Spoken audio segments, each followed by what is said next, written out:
Assalamualaikum warahmatullahi wabarakatuh.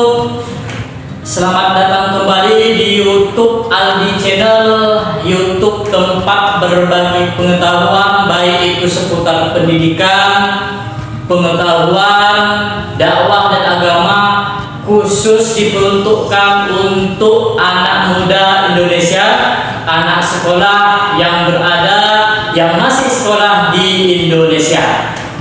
Nah, hari ini kita mengambil satu topik penting terkait tentang kenapa secara pendidikan perempuan itu lebih berprestasi dibandingkan dengan laki-laki.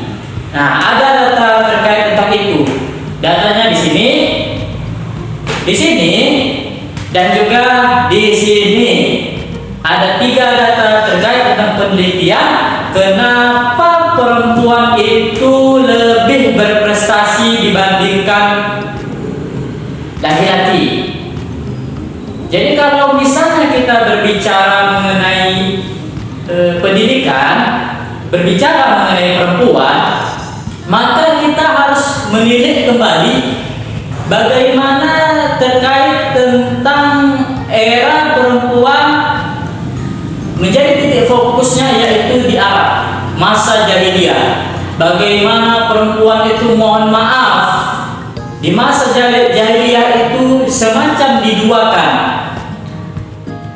dalam arti kata orang tua yang berada di negeri Arab itu saat itu sampai mereka rasanya itu hina kalau memiliki anak perempuan pada saat itu, sehingga sampai dengan sadisnya sampai dengan dibunuh.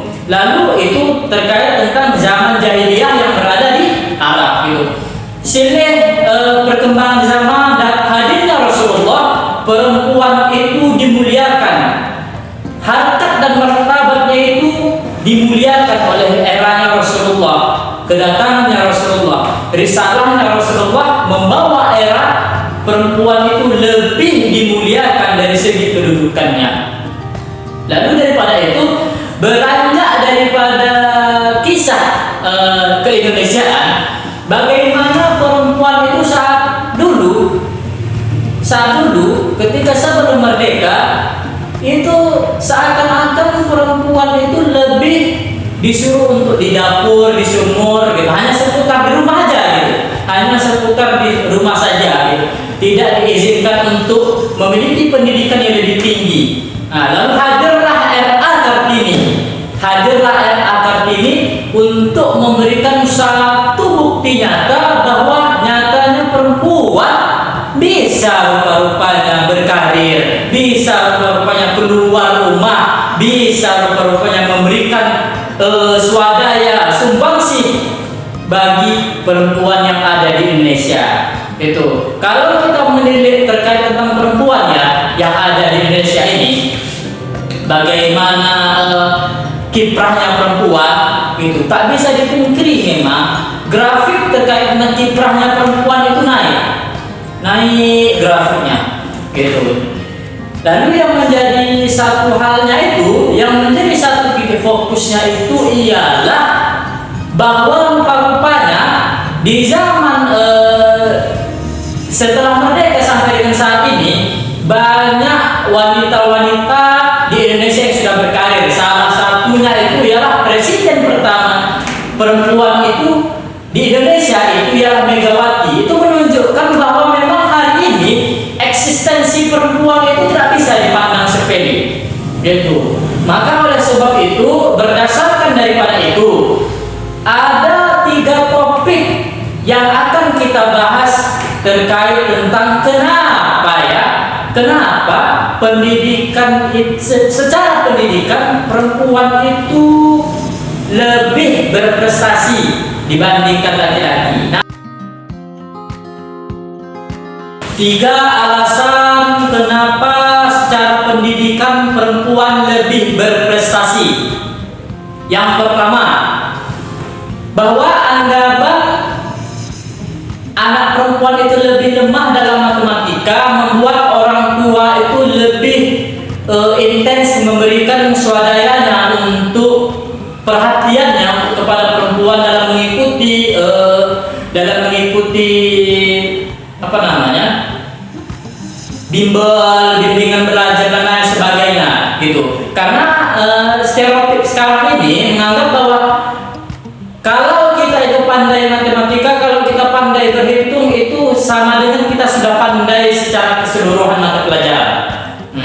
Jadi itu menjadi alasan kenapa orang tua yang ada di Indonesia itu lebih mendominasikan perempuan untuk mengikuti bimbingan belajar atau lebih memfokuskan dia dalam mempelajari satu hal itu, karena memang ada stereotip bahwa memang yang mempelajari perhitungan itu dianggap sebagai orang yang pintar gitu. Makanya orang tua lebih intens untuk memberikan suatu edukasi terkait perhitungan kepada anak perempuan gitu.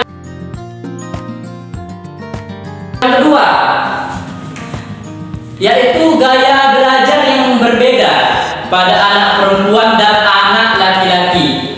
Jadi anak perempuan ini cenderung mempelajari suatu bidang studi, suatu pelajaran secara isinya,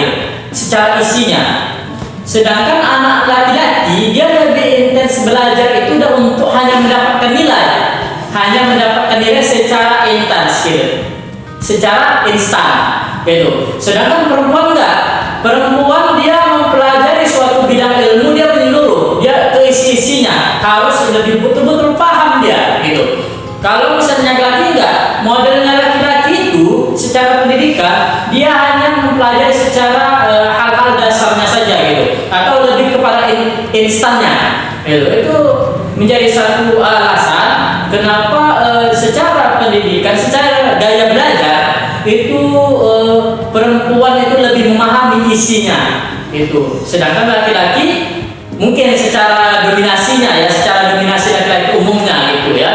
Mungkin kalau kekhususannya ada juga laki-laki yang dia itu lebih dominan ke isinya. Tapi kita berbicara secara umumnya memang perempuan itu lebih mendominasikan suatu bidang studi itu dari segi isinya memang komprehensif secara menyeluruh. Tuh, yang ketiga,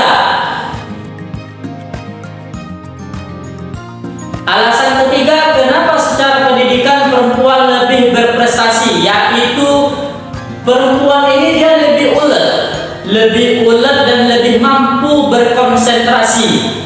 Itu, dia lebih mampu dan lebih ulet berkonsentrasi terhadap satu hal yang betul-betul geluti. Itu memang tak bisa dipungkiri, memang data penelitian itu tak bisa dipungkiri. Memang kalau perempuan itu lebih bisa anak sekolah perempuan itu lebih bisa untuk fokus dalam berbagai hal. Seumpamanya mama kita mama kita bisa menggendong anak menggendong anak sambil menyapu gitu. Dia bisa terbagi-bagi fokusnya. Begitu juga anak sekolah perempuan. Anak sekolah perempuan ini dia bisa terbagi-bagi fokusnya dan dia masih konsentrasi. Kalau laki-laki enggak. Laki-laki kalau dia sudah konsentrasi kepada satu hal, maka dia tidak bisa terpecah-pecah ke dalam hal-hal lainnya. Itu mengakibatkan kenapa secara pendidikan perempuan itu lebih ulet dan lebih mampu dalam konsentrasi terhadap satu pelajaran dan berbagai pelajaran. Itu. Jadi mungkin itu menjadi satu dari tiga hal mengenai kenapa secara pendidikan perempuan itu lebih berprestasi dibandingkan laki-laki. Dalam artian bukan berarti udahlah gitu, bukan berarti ketika memang perempuan sudah ada memiliki alasan-alasan sehingga anak laki-laki, anak muda, anak terpelajar, anak sekolah itu jadi malas. Enggak, justru ini dijadikan satu pecutan, satu langkah gerak yang pasti bahwa memang kita harus bisa gitu bersaing gitu. Kalau misalnya dulu perempuan tidak bisa bersaing, kalau dulu stereotipnya perempuan hanya sekedar di rumah saja, tapi sekarang ini sudah berbeda, zamannya sudah berbeda. Stereotip perempuan dan laki-laki sekarang ini dalam aspek kedudukan itu sudah sama. Itu tak bisa kita pungkiri, anak-anak bapak, tak bisa dipungkiri. Kita tidak tahu beberapa tahun ke depan, belasan tahun ke depan, puluhan tahun ke depan, entah-entah nanti laki-laki menjadi bapak rumah tangga. Bayangkan ya, bayangkan bapak kita menjadi bapak rumah tangga yang mencuci pakaian, di rumah, yang menyapu, yang mengepel. Bayangkan sosok ibu kita itu nantinya, kemudian nanti itu menjadi kuli bangunan, mengangkat semen. Mengangkat semen. Coba dibayangkan dulu. Jadi maksudnya ialah karir antara laki-laki dan perempuan hari ini tidak bisa dinafikan memiliki satu keseimbangan yang nyata, bahwa laki-laki dan perempuan hari ini setara dalam hal kedudukan. Jadi apa yang dilakukan laki-laki dulu tak bisa dilakukan perempuan, tetapi sekarang apa yang dilakukan laki-laki justru bisa dilakukan perempuan. Jadi kita sama-sama berbenah untuk anak didik bapak, untuk anak sekolah yang ada di Indonesia. Kita sama-sama berbenah untuk bisa mengikuti perkembangan zaman, untuk bisa lebih giat lagi dalam belajar, lebih kita jadikan pecutan untuk bisa lebih semangat lagi dalam belajar. Jadikan motivasi diri untuk bisa terus berkembang. Jika ini bermanfaat, jika channel ini bermanfaat, jangan lupa di like, di komen, di share, dan jangan lupa yang paling penting di subscribe. Sampai jumpa di video-video selanjutnya.